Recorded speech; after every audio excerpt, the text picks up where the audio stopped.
سب سے زیادہ مصیبتیں لوگوں میں انبیاء پر نازل ہوتی ہیں۔ مصیبتوں کا نزول دلیل ہے، معیار ہے مقبولیت کا۔ اللہ کی بارگاہ میں جو جتنا زیادہ مقبول ہوگا، محبوب ہوگا، اس پر اتنی زیادہ مصیبتیں نازل ہوں گی۔ لیکن ان مصیبتوں پر بھی وہ خدا کی شکایت نہیں کرے گا، وہ اللہ سے راضی ہوگا، رضا برخضا کا سالک ہوگا۔ آج جاہل لوگ، اور اہل تاریخ میں بھی ایسے لوگوں کی کمی نہیں ہے، اہل تاریخ کہلانے والوں میں بھی ایسے لوگوں کی تعداد کم نہیں ہے جو یہ سمجھتے ہیں کہ جو گناہگار ہے وہی زیادہ مصیبتوں میں مبتلا ہے، جو زیادہ گناہگار ہے وہی زیادہ مصیبتوں میں مبتلا ہے، زیادہ تکلیفوں میں مبتلا ہے۔ نہیں، مصیبتیں زیادہ انہی پر آتی ہیں جو لوگوں میں زیادہ اچھے ہوتے ہیں۔ جو طبقہ سب سے زیادہ اچھا ہوگا لوگوں میں، جو طبقہ سب سے زیادہ اچھے اخلاق کا ہوگا، اچھے کردار کا حامل ہوگا، حضور اکرم صلی اللہ علیہ وآلہ وآصحابہ وسلم کا زیادہ پیروکار ہوگا، اسی پر سب سے زیادہ مصیبتیں نازل ہوں گی۔ یہ حضور فرما رہے ہیں، سرکار دو عالم صلی اللہ علیہ وآلہ وآصحابہ وسلم فرما رہے ہیں، ان اشد الناس بلاء الانبیاء، بلاءیں سب سے زیادہ انبیاء کی جماعت پر نازل ہوتی ہیں، ثم الامثل فالامثل، اس کے بعد ان لوگوں پر نازل ہوتی ہیں کی مثال ہوتے ہیں، انبیاء کے نمونے ہوتے ہیں۔ نبیوں کی پیروی میں جو تمام لوگوں سے زیادہ بڑے ہوئے ہوتے ہیں ان لوگوں پر انبیاء کے بعد مصیبتیں نازل ہوتی ہیں۔ پھر ان لوگوں کے بعد جو زیادہ پیروکار ہوتے ہیں سنت کے، جو زیادہ اللہ والے ہوتے ہیں، ان پر مصیبتیں زیادہ نازل ہوتی ہیں۔ آج ہم اہل طریق بھی یہ کہنے لگے ہیں کہ وہ تو فخر و فاخر میں مبتلا ہے، وہ تو لکیر کا فقیر ہے، اس نے تو کوئی دنیا میں ترقی نہیں کی، اس نے تو ایک خاص گھر نہیں خریدا، اس نے تو اس کی نوکری میں کوئی انکریمنٹ نہیں ہوا، اس کی تو ترقی نہیں ہوئی، اور اس واسطے وہ جو ہے گناہگار ہوگا، بدکار ہوگا، خدا اس سے ناراض ہوگا۔ نہیں، خدا اپنے محبوبوں ہی کو کستا ہے شکنجے میں، ہے جتنا تقرب ان سے اسے ہے، جتنا تقرب ان سے جسے اتنا ہی کسا جاتا ہے اسے۔ جن کے رتبے ہیں سوا ان کو سوا مشکل ہے۔ دنیا کی ترقی، دولت دنیا کی فراوانی معیار نہیں ہے خدا کی محبوبیت کا، خدا کے محبوب ہونے کا۔ دینداری ایک الگ چیز ہے اور دنیا کی ترقی ایک الگ چیز ہے۔ اگر یہ ذہن تم نے بنایا ہے تو اس ذہن کو نکال کر پھینکو، یہ ذہنیت غلط ذہنیت ہے۔ بات سمجھ میں آ رہی ہے؟ صحابہ کرام اصحاب صفہ تھے، بتاؤ ان کے پاس کیا ترقی تھی؟ فخر و فاخر کی زندگی، غربت کی زندگی، نادار صحابہ۔ کیا تم کہہ سکتے ہو کہ ان کے دین میں کوئی کمی تھی، دینداری میں کوئی کمی تھی؟ بتاؤ۔ کیسی جہالت ہے لوگوں کی کہ جو ہے اگر دنیا میں ترقی ہے تو سمجھتے ہیں کہ دینداری میں بھی اس کی ترقی ہوگی۔ نہیں، بات سمجھ میں آ رہی ہے؟ دنیا کی ترقی اور ہے، دین کی ترقی اور ہے۔ دین کی ترقی دین میں دیکھنا چاہیے۔ اگر کوئی استقامت فی شرع رکھتا ہے، شریعت پر استقامت رکھتا ہے، شریعت میں زیادہ سے زیادہ عامل ہے، اگر دین پر عمل میں آگے بڑھا ہوا ہے تو سمجھو کہ اللہ کا مقبول ہے۔ بات سمجھ میں آ رہی ہے؟ تو بندگان خدا عرض کر رہا تھا کہ یہ جہالت ہے کہ لوگ جو ہے کسی کو بیمار دیکھتے ہیں تو ہم کہتے ہیں کہ یہ کوئی گناہگار ہوگا بھائی، اسی واسطے اسے شوگر آ گیا۔ کیا کرا کہ انہیں گویا انہوں نے کچھ کیا ہی نہیں۔ یہ تو فرعون سے بڑے فرعون ہیں، حامان سے بڑے گناہگار ہیں، شداد سے بڑے گناہگار ہیں، نمرود قارون سے بڑے گناہگار ہیں۔ بات سمجھ میں آ رہی ہے؟ تو یہ حدیث یاد رکھیں، ان اشد الناس بلاء الانبیاء، سب سے زیادہ مصیبتیں تو انبیاء پر نازل ہوتی ہیں، لیکن جو اللہ والا ہوگا مصیبتیں اس پر زیادہ نازل ہوں گی، لیکن ان مصیبتوں میں بھی وہ مسکرا رہا ہوگا، شکایت نہیں کرے گا اللہ کی نافرمانی نہیں کرے گا، اس کی مصیبتوں کی وجہ سے وہ گناہگاری پر جسارت نہیں کرے گا، اللہ کی نافرمانی کی جرات نہیں کرے گا۔ خیر بندگان خدا، یہ سب سمجھنے کی باتیں ہیں، اور آج ہم نیک بنتے ہیں بھی اس لیے کہ ہم نیکی کریں گے تو دولت کے انبار لگ جائیں گے ہمارے گھر میں، ہمارے کاروبار کو فروغ ملے گا، ہماری تجارت ترقی کرے گی، خیر و برکت کی بارشیں برسنے لگیں گی، ضرور برسیں گی اللہ نے اگر چاہا۔ لیکن اگر نہ برسیں تو عبادت کو چھوڑنا یہ بہت بڑی برائی ہے۔ فجر کی نماز پڑھنے گیا، آ کر دیکھا ایک بے وقوف فجر کی نماز پڑھنے گیا، آ کے دیکھا تو گائے نہیں ہے گھر میں۔ ظہر کی نماز کیوں نہیں گیا؟ لوگوں نے پوچھا بھائی فجر کی نماز میں آئے، پھر ظہر کی نماز کیوں نہیں آئے؟ کہا کہ نہیں بھائی نماز ہمیں راس نہیں آتی، فجر کی نماز پڑھ کے آیا تو گائے غائب ہے گھر سے۔ تو یہ بہت بڑی برائی ہے، بہت بڑا المیہ ہے، بہت بڑی نالائقی ہے۔ خیر بندگان خدا، دین کی ترقی دینداری میں دیکھو، اگر تمہاری دینداری پسند آ گئی تو دینداری میں ترقی پر ترقی دے گا اللہ تبارک و تعالی۔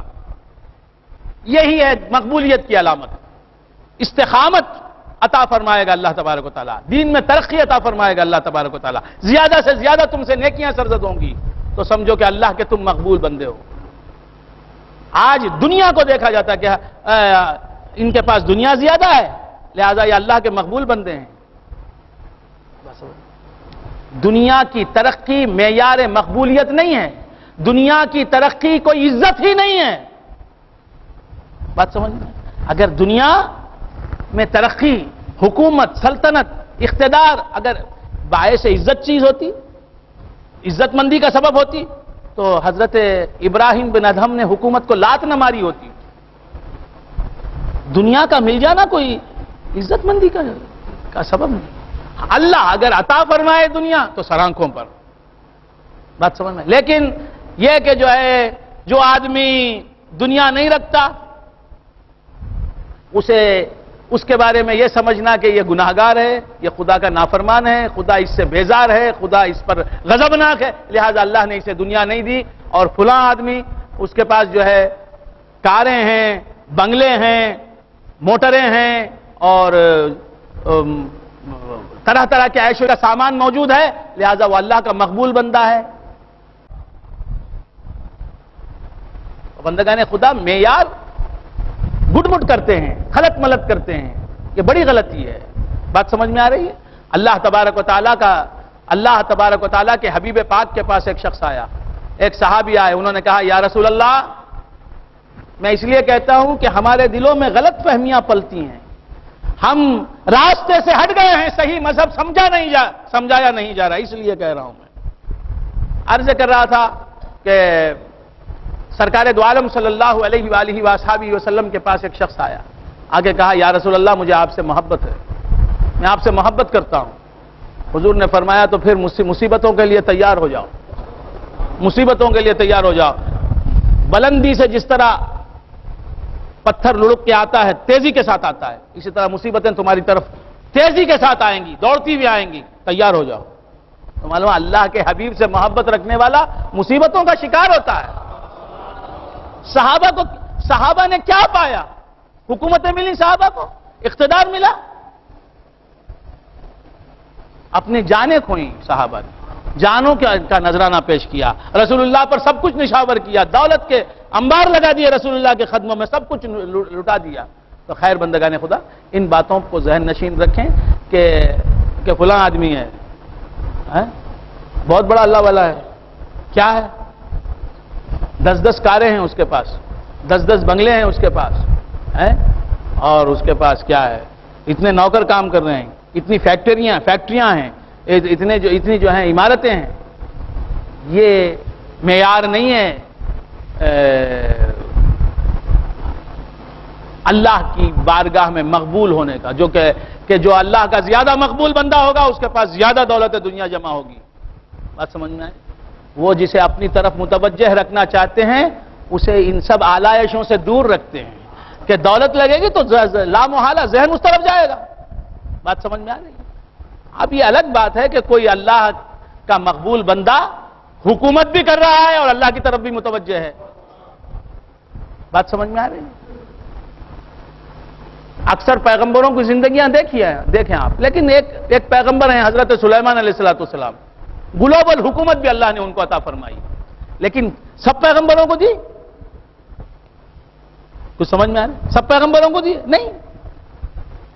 تو بندگان خدا عرض کر رہا تھا کہ دینداری ایک الگ چیز ہے، دنیا میں ترقی ایک الگ چیز ہے. یہ عین ممکن ہے کہ کوئی بہت بڑا اللہ کا مقبول بندہ ہوگا اور وہ فخر و فاخر کی زندگی گزار رہا ہوگا. بات سمجھ میں آ رہی؟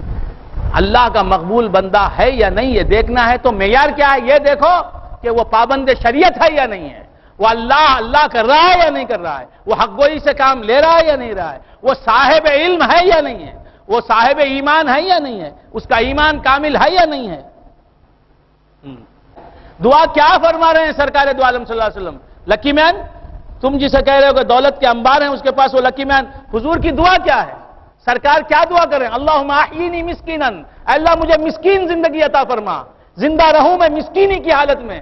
وَأَمِتْنِي مِسْكِينًا، اور میرا انتقال ہو، میری وفات ہو مسکینی کی حالت میں. وَاحْشُرْنِي فِي زُمْرَةِ الْمَسَاكِينَ، اور مجھے میرا حشر کر، مجھے قبر سے اٹھا تو اور مجھے محشور کر، میرا حشر بھی فرما تو مساکین کے ساتھ فرما. کیوں فرمایا؟ کہ مسکینوں کے پاس کچھ بھی نہیں تو میں ان کے پاس پہنچ جاؤں، فقیروں کے پاس کچھ بھی نہیں ہوگا قیامت میں ان کے زمرے میں ہوں گا. ہماری نظریں للچائی ہوئی نظروں سے ہم جو ہے دولت مندوں کو دیکھتے ہیں، مالداروں کو دیکھتے ہیں اور پھر سمجھتے ہیں کہ ہم خلیفہ ہیں. ارے تمہارے دل سے دنیا کی محبت نہیں گئی؟ ہاں، ایک اللہ والا ہے، ایک دیندار ہے، اسے معمولی سمجھ رہے ہیں، اسے بے وقوف سمجھ رہے ہیں، اسے البس سمجھ رہے ہیں. اور ایک نے حلال نہیں دیکھا، حرام نہیں دیکھا، جائز نہیں دیکھا، ناجائز نہیں دیکھا، دولت کے انبار جمع کر لیے تو اسے عقل مند سمجھ رہے ہیں. اللہ والوں سے نفرت ہے ہمیں، سنت کے پاسداروں سے نفرت ہے ہمیں. یہ کیا زندگی ہے دوستو؟ اللہ تبارک و تعالی ہمیں صراط مستقیم پر چلائے، اللہ تبارک و تعالی ہمیں اپنے مقبول بندوں میں شامل فرمائے. فَأَكْرَمَهُ وَنَعَّمَهُ، کہاں جاتا ہے؟ جب رب انسان کو آزماتا ہے کیا کرتا ہے؟ اکرام و انعام سے تنعیم سے نوازتا ہے، اس کی عزت ہوتی ہے اور اسے نعمتیں ملتی ہیں. 10 کاریں ہیں، 15 بنگلے ہیں، اور کیا ہے جناب، منسٹری بھی ہے، اور وہ کیا ہے، سب کچھ ہے، نوکر چاکر بھی ہیں، جی حضوری کرنے والے بھی ہیں. فَأَكْرَمَهُ وَنَعَّمَهُ فَيَقُولُ رَبِّي أَكْرَمَنِ. تو اب یہ بے وقوف دنیا دار کہتا ہے کہ میرے رب نے مجھے عزت دی ہے. دنیا کو پا کر کہتا ہے کہ میرے پاس نوکر چاکر کی کمی نہیں ہے، میرے پاس کاروں کی کمی نہیں ہے، میرے پاس کوٹھیوں بنگلوں کی کمی نہیں ہے، میرے پاس جو ہے دنیا کے مال و اسباب کی کمی نہیں ہے، میرے پاس عیش و عشرت کے سامان کی کمی نہیں ہے، میرے پاس سونے چاندی کے ڈھیر لگے ہوئے ہیں، مال و دولت کے انبار میرے پاس ہیں. میرے رب نے مجھے عزت دی ہے. فَيَقُولُ رَبِّي أَكْرَمَنِ. بات سمجھ میں؟ تو مطلب کیا؟ یہ رب نے عزت نہیں دی ہے، یہ تو آزمایا ہے رب نے. اسے رب کی عزت مت سمجھ. اس کے بعد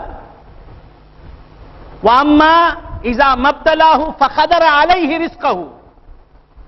اور اس طرح بھی آزماتا ہے کہ اللہ آزماتا ہے تو اس کی روزی تنگ کر دیتا ہے. تو یہ دونوں آزمائشوں میں ہیں. روزی تنگ کرتا ہے، تنگ کر کے دیکھتا ہے مجھ سے غافل ہوتا ہے یا میری یاد میں لگا رہتا ہے.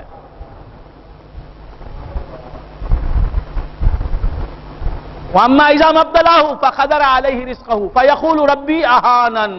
تو یہ دنیا دار جو ہوتا ہے جب اللہ اس سے دولت چھین لیتا ہے تو کہتا ہے میرے پاس دولت نہیں ہے نا، میرے پاس اب پیسے نہیں رہے، میرے پاس دولت نہیں رہی، میرے پاس کاروبار ٹھپ ہو گیا، وہ بزنس شروع کرا وہ بزنس غارت ہو گیا، وہ دکان کھولا وہ دکان بیٹھ گئی، وہ یہ کرا وہ غارت ہو گئی، اس میں ہاتھ ڈالا وہ سڑ گیا، وہ دہی کا بیپار کرا دہی چلے گیا، ارے وہ کیا ہے گوشت کا بیپار کرا گوشت چلے گا، اور کیا ہے سگریٹ ہم بیچا سگریٹ چلے گا. مثال کے طور پر اب کوئی سگریٹ بیچنے والا ہے تو ان کی طرف اشارہ نہیں، معاذ اللہ ایسا نہیں. تو باہر کو میں نے جو کچھ بھی دولت اکٹھی کی وہ سب چلی گئی، جو کاروبار میں نے لگائے وہ کاروبار چلا گیا.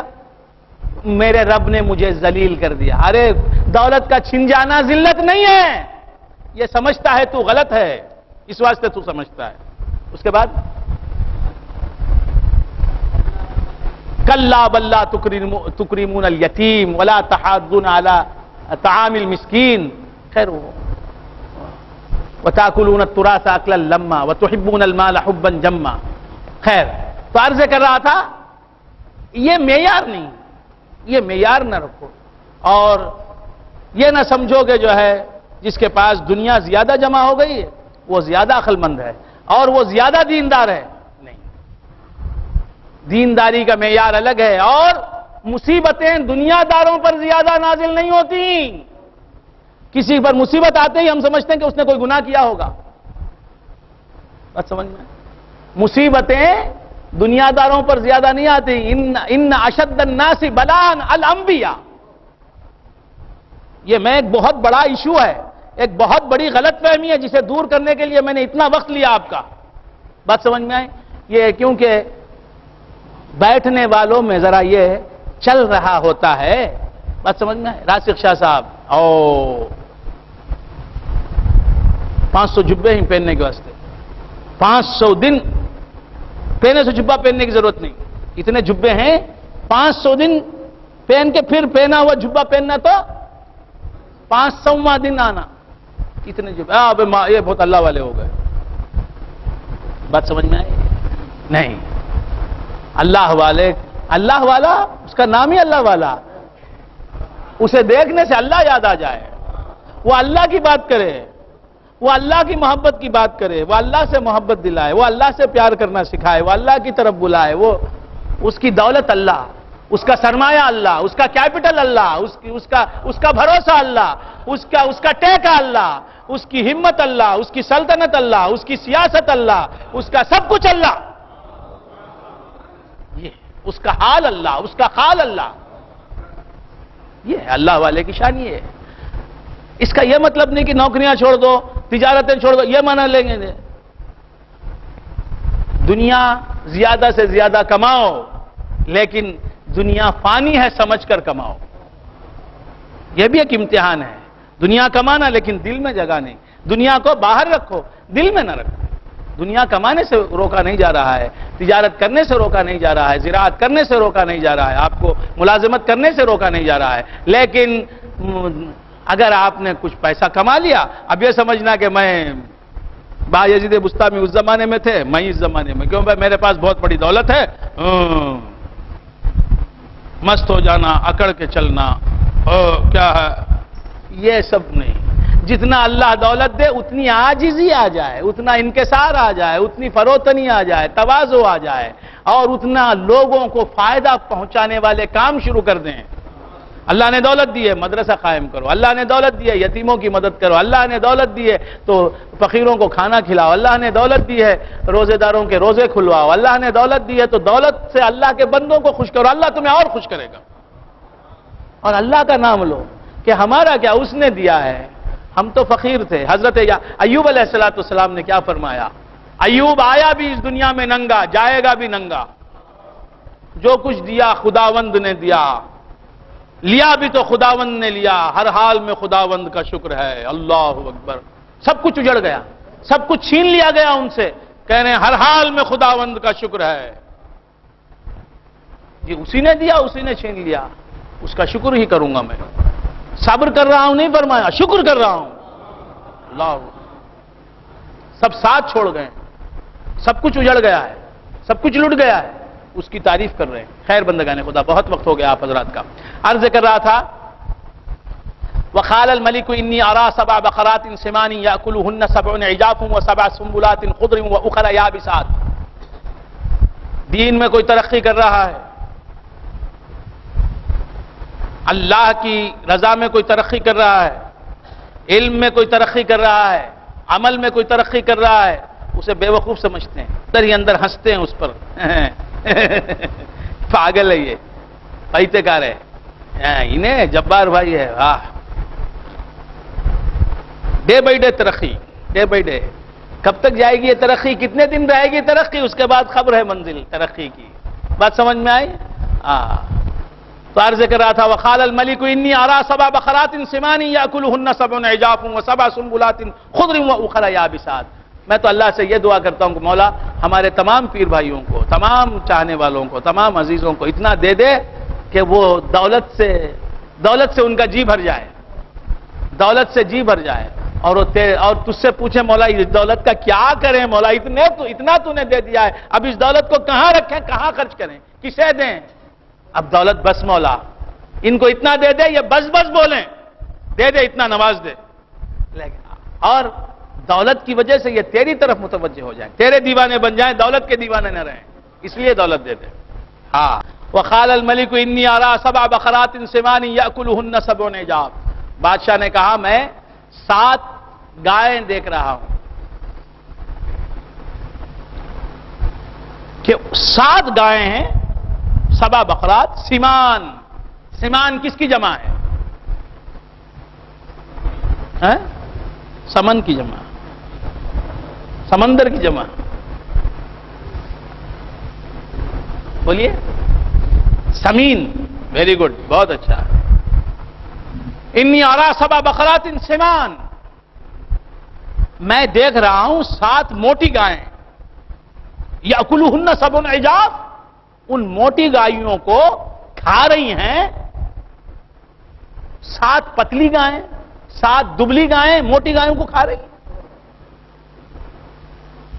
وقال الملك انی ارى 7 بقرات سمان یاکلهن 7 عجاف و7 سنبلات خضر واخرى یابسات.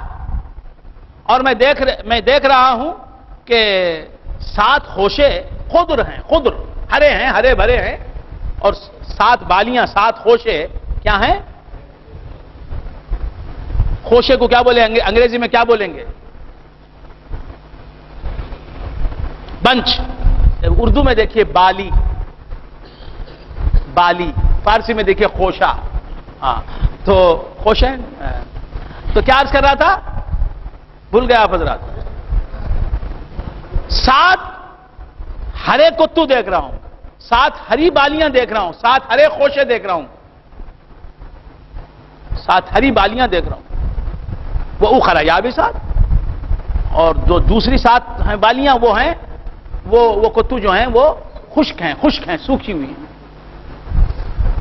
7 موٹی گائیوں کو 7 دبلی گائیاں کھا رہی ہیں، اور 7 ہرے خوشے ہیں، 7 سوکھے ہوئے خوشے. یہ خواب دیکھنا. یا ایھا الملأ افتونی فی رؤیایا ان کنتم للرؤیا تعبرون.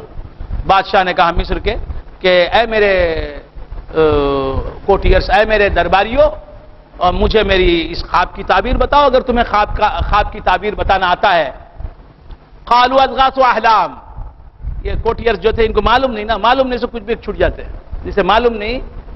اب ان کو خواب کی تعبیر معلوم نہیں، اس لیے کہا کہ یہ سب من گھڑت خواب ہیں، بے منشا خواب ہیں، ان کا کوئی مطلب نہیں ہے، کوئی تعبیر نہیں ہے.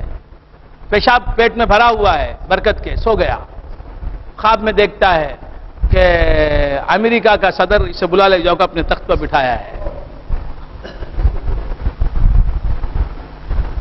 بٹھا کو ایک عورت کو پکڑ کو لایا ہے، اسے بٹھا کو شادی کرتا ہے، انہیں خوش ہو شادی.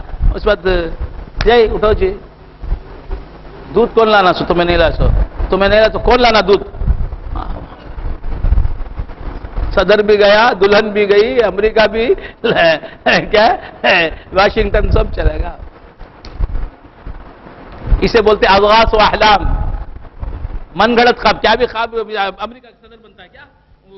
انہیں اسے شادی کراتا کچھ بھی نہیں. کیا برکت بھائی. ہاں تو کیا عرض کر رہا تھا، شوکت علی دیکھے کہ جو ہے ہندوستان کا وزیر اعظم بنا رہے ہیں. کہاں بناتے ہیں؟ تو یہ خواب ایسے ہوتے ہیں کہ ان کی تعبیر نہیں. کہا کہ اضغاث و احلام، یہ بے تعبیر خواب ہے، من گھڑت خواب ہے، یہ کوئی خواب نہیں. وما نحن بتاویل الاحلام بعالمین. اگر یہ خواب سچے ہوتے بادشاہ یہاں پر آپ کے، تو ہم ان کی تعبیر بولتے، یہ خواب ہی سچے نہیں. دیکھا آپ نے، تعبیر ان کو بولنے آتا نہیں، بول کو اسے خوابش نہیں بولا جائے. نہیں سمجھ میں آیا. تو عرض کر رہا تھا وما نحن بتاویل الاحلام بعالمین، ہم کو ایسے خوابوں کی تعویل نہیں معلوم. اضغاث و احلام. وقال الذي نجا منهما. اب وہ دو قیدی جو تھے یوسف علیہ السلام کے ساتھ جو گئے تھے، وقال الذي نجا منهما وادكر بعد امه انا انبئكم بتاويله فارسلون. اب اسے یاد آ گیا، ارے رے رے رے رے جیل میں میرے ساتھ ایک بزرگ تھے، ایک اللہ والے تھے، ایک بڑی مقدس ہستی تھی یوسف علیہ السلام، وہ تھے، تو ان کو خواب کی تعبیر کہنے میں مہارت حاصل تھی، بڑا ید طولہ حاصل تھا. تو اس نے کہا انا انبئکم بتاویلہ، میں تمہیں اس کی تعبیر بتاتا ہوں، فارسلون، مجھے بھیجو. وہ جو شراب پلاتا تھا نا بادشاہ کو، اسے یاد آ گیا، حضرت یوسف علیہ السلام یاد آ گئے. وذکر بعد امہ، بہت زمانے کے بعد یاد آئے. یوسف ایھا الصدیق، یوسف، اللہ تعالی نے ہی اس کے ذہن سے اتار دی بات. کیوں؟ میرا یوسف میری طرف متوجہ رہے.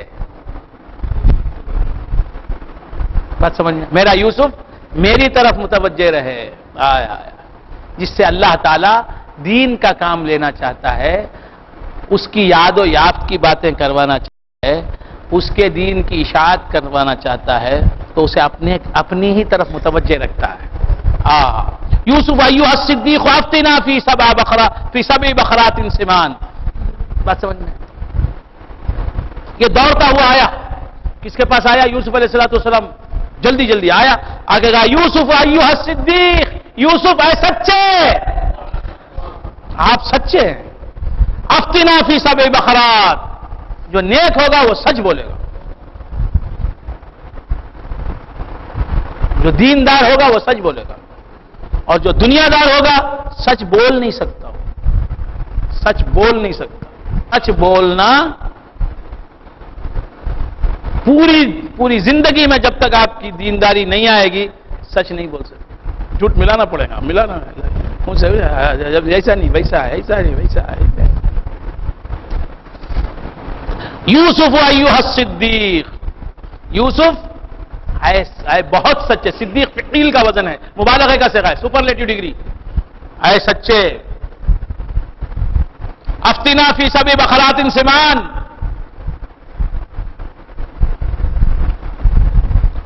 ہمیں فتویٰ دیجئے، تعبیر بتائیے. فی سبع بقرات سمان، 7 موٹی گائیں ہیں، 7 موٹی گائیں ہیں، یاکلہن سبع عجاف، جنہیں 7 پتلی گائیں کھا رہی ہیں، دبلی گائیں کھا رہی ہیں. وسبع سنبلات خضر واخر یابسات، اور 7 خشک بالیاں ہیں، 7 ہری بالیاں ہیں، اور 7 سوکھی ہوئی بالیاں ہیں. لعلی ارجع الی الناس، تاکہ میں لوگوں کے پاس جاؤں، لعلہم یعلمون، تاکہ وہ جان لیں کہ اس خواب کی تعبیر کیا ہے. موٹی گائیں، 7 دبلی گائیں انہیں کھا رہی ہیں، اور 7 ہرے خوشے، 7 سوکھے ہوئے خشک خوشے. کیا خواب کی تعبیر کیا؟ مجمع کس طرح یکسوئی سے سن الناس، تاکہ میں جاؤں لوگوں کو، لعلہم یرجعون یعلمون، تاکہ وہ جان لیں. یہ 7 موٹی گائیں کیا ہیں جنہیں 7 دبلی گائیں کھا رہی ہیں؟ دبلی گائیوں میں کیا ہیں؟ 7 موٹی گائیں ہیں. سبع صفات ناقصہ، یہ 7 دبلی گائیں ہیں. موت، جہل، اضطرار، عجز، بہراپن، اندھاپن، گونگاپن، یہ 7 صفات عدمیہ، صفات سلبیہ ہیں، صفات ناقصہ ہیں. بندے کے 7 صفات ہیں، ان میں 7 صفات کمالیہ ہیں. سبع صفات کمالیہ ذاتیہ حقہ ہیں. میری موت میں حق کی حیات ہے، میں حق کی حیات کے پرتو سے دیکھتا ہوں. تو بندگان خدا 7 ناقصہ صفات میں 7 کاملہ صفات موجود ہیں. بندے تیری موت میں کسی کی حیات چمک رہی ہے، تیرے جہل میں بھول گیا حضرات، کیا عرض کر رہا تھا؟ 7 صفات ناقصہ میں 7 صفات کمالیہ ہیں. ہے موت لیکن اس میں حیات چمک رہی ہے جہل لیکن اس میں علم جھلک رہا ہے اضطرار اس میں ارادہ ہے عجز اس میں قدرت ہے بہراپن لیکن اس میں سماعت ہے گونگا پن لیکن اس میں کلام ہے اندھاپن لیکن اس میں بصارت ہے گونگا پن لیکن اس میں کلام ہے عبد کی صفات ذاتیہ لیکن اس میں پرتا ہے رب کی صفات ذاتیہ کا. 7 موٹی گائیں 7 دبلی گایوں کے اندر ہیں. یاکلہن سبع عجاف سبع سنبلات خضر. 7 ہرے ہرے خوشے 7 ہرے ہرے خوشے. ارے یہ ہریالی جو ہے یہ سبزی جو ہے یہ تر و تازگی جو ہے یہ رونقیں جو ہیں یہ چہل پہل جو ہے یہ ہما ہمی جو ہے یہ گہما گہمی جو ہے یہ زینتیں جو ہیں یہ روشنیاں جو ہیں یہ رنگ و نور کی بارشیں جو ہیں یہ سب ان 7 صفات کمالیہ کی وجہ سے ہیں. 80 سال کے ہو گئے لیکن پھر بھی زندہ ہیں. چہرے پر رونق ہے اور تر و تازگی ہے. بات سمجھ میں آئے؟ ہڈیاں بھی پتلے ہو گئے ہیں 85 برس کے ہو گئے ہیں پھر بھی حیات ہے تو رونق ہے. ابھی دم نکلے گا تو پھر اداس ہو جائے گا قبر میں رکھ دیا جائے گا ہڈیاں مٹی میں ملا دیا جائے گا تو معلوم یہ ہو گیا کہ یہ سبزی جو ہے یہ ہریالی تر و تازگی جو ہے یہ اس کی صفات کی وجہ سے ہے اور یہ خشکی جو ہے یہ ہماری وجہ سے ہے. ہم سوکھے ہوئے ہیں ہم پجمردہ ہیں ہم مرجھائے ہوئے ہیں ہم کملائے ہوئے ہیں. ہمیں کوئی دیکھتا ہے تو ہماری وجہ سے نہیں دیکھتا. یہ رنگا رنگ ہے یہ رنگ جو ہیں یہ اس کے ہیں رنگ سب ان کے ہیں. تصویر سجی ہے میری سب کمال ان کا ہے اور نام ہوا ہے میرا. یہ رونقیں یہ زینتیں یہ رانائیاں یہ زیبائیاں یہ حسن و جمال یہ سب مولا کا ہے. یہ کمال مولا کا ہے. قال احدهما انی ارانی. اس کے بعد کہا اب یوسف علیہ السلام خواب کی تعبیر بول رہے ہیں. میرے خیال سے واقعات کو یہیں رکھ دینا چاہیے اور ٹو بی کنٹینیوڈ کہہ دینا چاہیے آپ سے کہ کل اس کے بعد کا قصہ آپ سنیں. اور اللہ تبارک و تعالیٰ سے دعا ہے کہ ہمیں اللہ تبارک و تعالیٰ اپنے محبوب بندوں کے نقش قدم پر چلنے کی توفیق میں رحمت فرمائے اور اپنے اچھے بندوں نیک بندوں محبوب و مقبول بندوں کے صدقے میں ہمیں بھی ان کے صف نعال میں ان کی جوتیوں کے رکھنے کی جگہ میں اللہ ہمیں بھی پہنچا دے. وآخر دعوانا ان الحمدللہ رب العالمین.